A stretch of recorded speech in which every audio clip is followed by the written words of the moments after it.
Hello student, welcome back to my channel.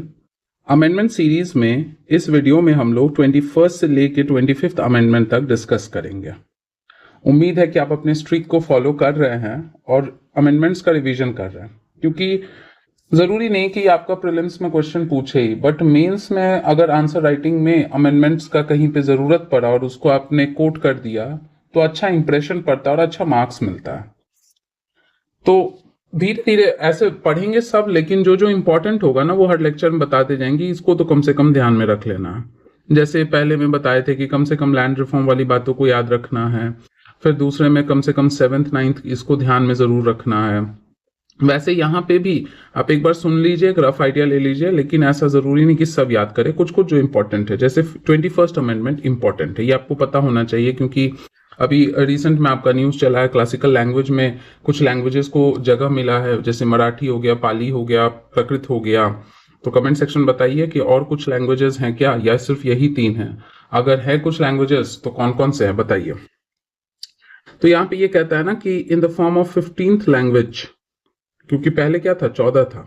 पहले से आपके जो 8 शेड्यूल है, अभी फिलहाल 22 लैंग्वेज है। मतलब शेड्यूल लैंग्वेज होने का फायदा है कि इसको एक रिकग्निशन मिलता है।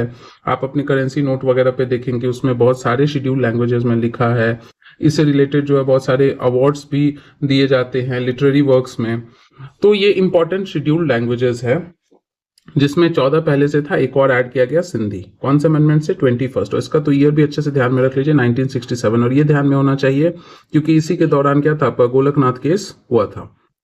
और इसके क्या प्रोविजंस अगर याद है तो आप बता दीजिएगा।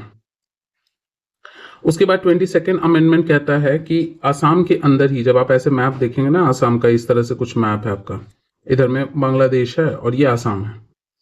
तो इसी में क्या है ना कि कहा कि जो मेघालय है उसी को ऑटोनॉमस स्टेट, इसी पहले ऐसे करके था ये आसाम। तो कहा कि ये जो एरिया है ना मेघालय, ये आसाम के अंदर ही रहने दो, लेकिन इसको क्या है ना कि अपना काम, अपना ऑटोनॉमी दे दीजिए कि अपना सब कुछ जो है ना, एग्जीक्यूटिव लेजिस्लेटिव वे सब अपना देख रेख खुद करे।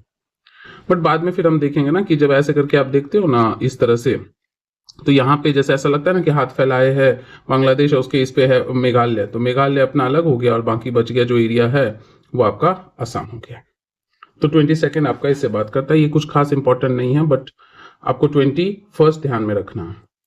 23rd अमेंडमेंट की बात करें तो ये वही कहता है कि फिर से 10 साल के लिए बढ़ा दो लेजिस्लेटिव असेंबलीज एंड इसमें लोकसभा में जो SC ST के लिए और एंग्लो इंडियंस के लिए जो रिजर्वेशन है, पहले से भी करते आ रहे हैं।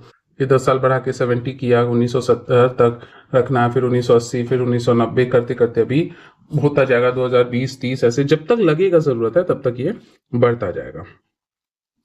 24th कॉन्स्टिट्यूशनल अमेंडमेंट क्या करता है, ये इंपॉर्टेंट है। ये जब आप पढ़ोगे ना बेसिक स्ट्रक्चर, तो कैसे कैसे इवॉल्व हुआ तो वहां पे आएगा। तो यहाँ पे 2 बात है, एक प्रेसिडेंट को तो कर दिया कि भाई आपके पास जो कॉन्स्टिट्यूशनल अमेंडमेंट का जो आर्टिकल 368 के अंदर जो अमेंडमेंट हो रहा है उसका बिल आएगा, तो आपको कंपलसरी है कि आप अपना एसेंट दीजिए, हामी भरिए। Affirm the power of parliament to amend any part, यही है कि आपका एक तरह से था कि मतलब जुडिशरी के रोल को आप नेग्लेक्ट करके और पार्लियामेंट्री सुप्रीमेसी बढ़ा दी कि कुछ भी है उसको अमेंड कर दो। बाद में जब 1973 दो साल के बाद ही जब आपका केशव नंदा भारती केस आएगा, तो वो इस चीज को कहेगा कि हाँ ठीक है, 24th अमेंडमेंट को हम मानते हैं, लेकिन ध्यान में रखना है कि आप कुछ भी करिए अमेंड, बस बेसिक स्ट्रक्चर जो है ना कॉन्स्टिट्यूशन का, उसको आपको टच नहीं करना है। अगर उसको अमेंड कर दिए तो इसका होगा जुडिशियल रिव्यू, सुप्रीम कोर्ट करेगी, और फिर पता चला कि बेसिक स्ट्रक्चर का हनन हो रहा है तो ये आपका नलीफाई हो जाएगा।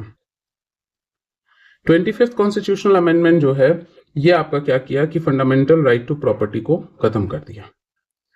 उसके बाद ये कह रहा है कि जो 39B है ना और C, directive principles of state policy जो है, इसको आप अगर कोई भी पॉलिसी बनाया गया है, इस बात को जो भी directive principle of state policy 39BC में लिखा है, 39BC कुछ नहीं है, बस सिंपली क्या है ना, इनइक्वालिटी को कम करने के लिए, कंसंट्रेशन ऑफ वेल्थ को कम करने के लिए, अच्छे से लोगों के वेलफेयर के लिए वेल्थ डिस्ट्रीब्यूट हो, उसके लिए ये आर्टिकल है।